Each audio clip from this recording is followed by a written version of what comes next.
morning, everyone. It's a brand new week. I am Mervyn Hanley with THG News today. This, of course, is a beautiful day that the Lord hath made. I trust that you had yourselves a wonderful weekend. And I know that it has been lots of rain, lots of showers of blessings. And so we appreciate and we are thankful for that.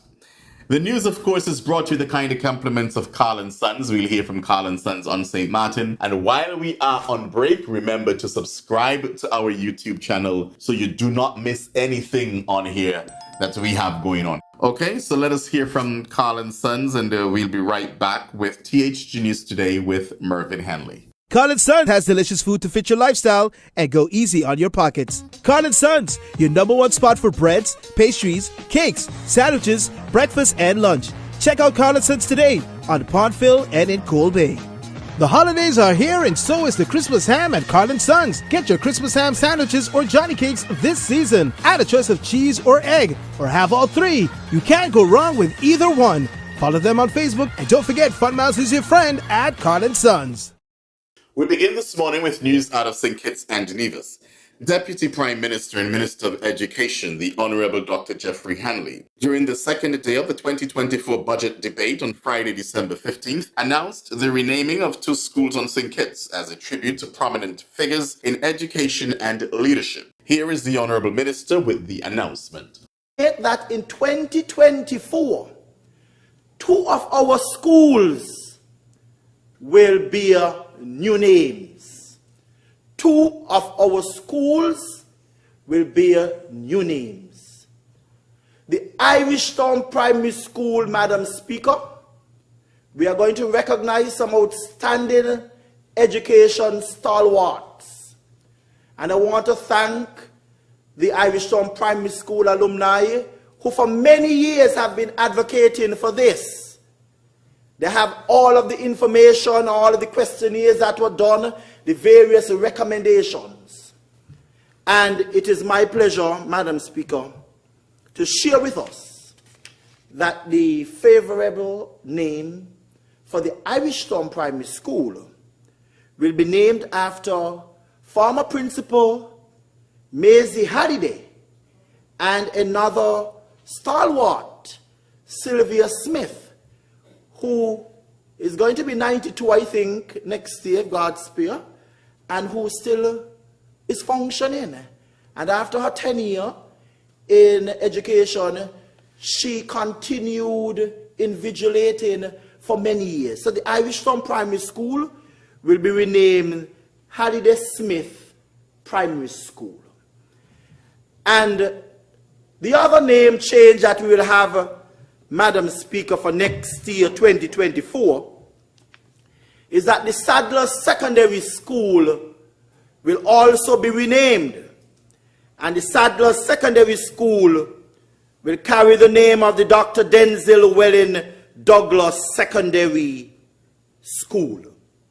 I want to commend those persons who this opportunity or this privilege is being afforded to and thank them for their contribution.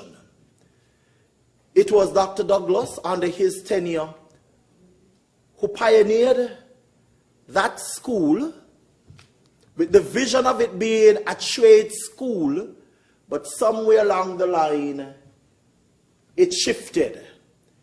But we are going to try our best to get it to the original vision of the visionary. Thank you, Honorable Minister. We now move on to news out of Anguilla. We're going to get some budget numbers now in our next 2 news items. In his budget address late last week, Premier of Anguilla, the Honorable Dr. Ellis Webster, projected that his government will raise an estimated $407 million in revenue for the year 2024 from taxes on income, profits, and capital gains, which is the bank deposit levy and the Anglic gross revenue tax. The government anticipates 5.8 million EC dollars. Taxes on payroll and workforce encompassing the universal social levy is expected to generate revenue of $21.3 million. in taxes on property, which sees the residential component removed from property tax in 2024. They're forecasting a lowered collection of $7.57 million. For taxes on goods and services, which includes the popular GST, is expected to yield $212.51 million. And lastly, taxes on international trade and transactions, which are primarily customs duties, is anticipated to bring in $62.46 million.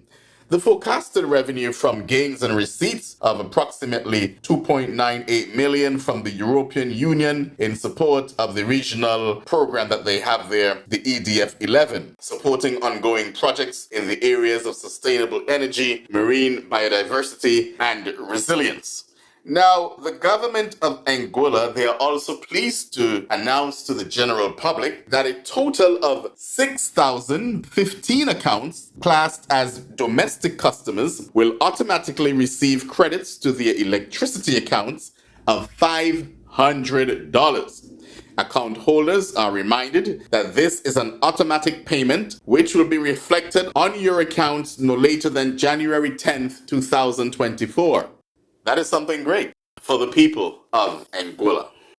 And finally, in our news this morning, Prime Minister Gaston Browne has provided a comprehensive overview of the contributions to social security and employment in Antigua and Barbuda, emphasizing the tangible impact of his government's policies.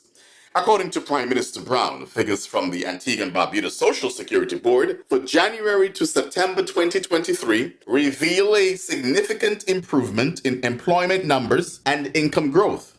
A total of 43,946 employed and self-employed contributors reported earnings amounting to $975 million during this period, and that period again is from January to September of this year.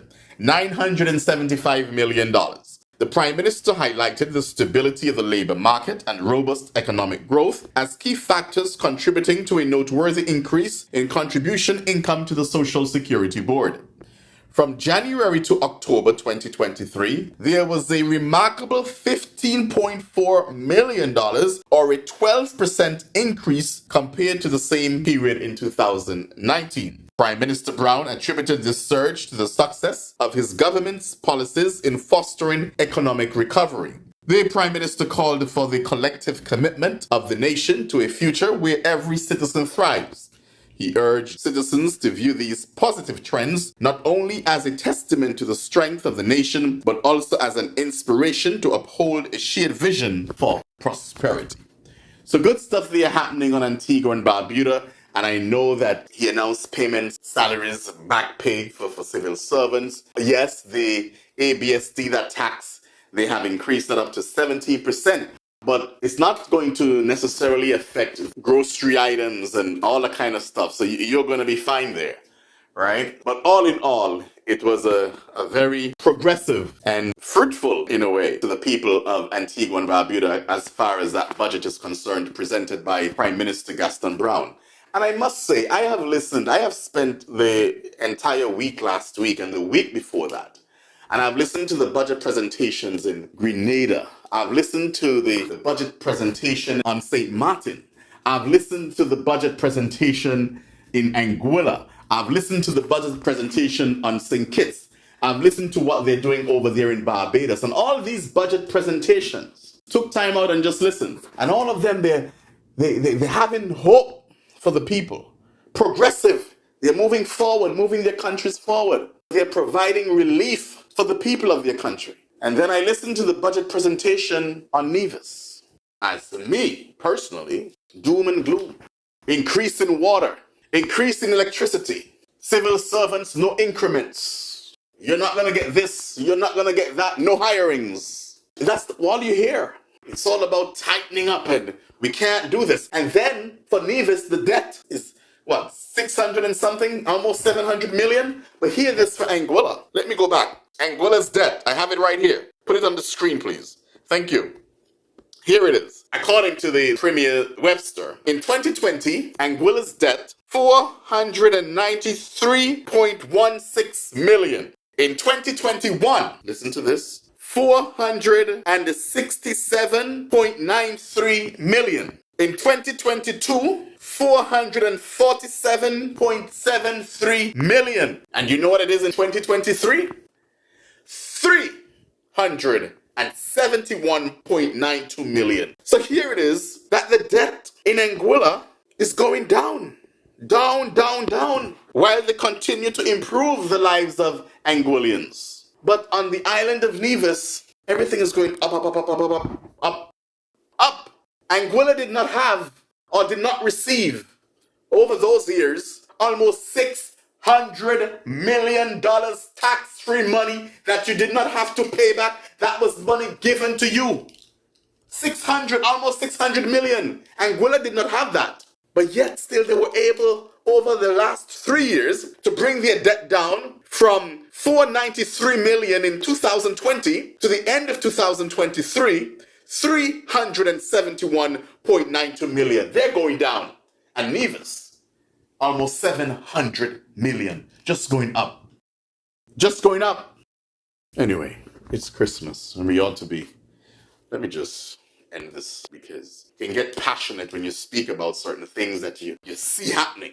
But that's for another day. And that's for the new year. Ladies and gentlemen, you've listened to the THG News Today with Mervyn Hanley. Do join me again tomorrow morning for a similar presentation.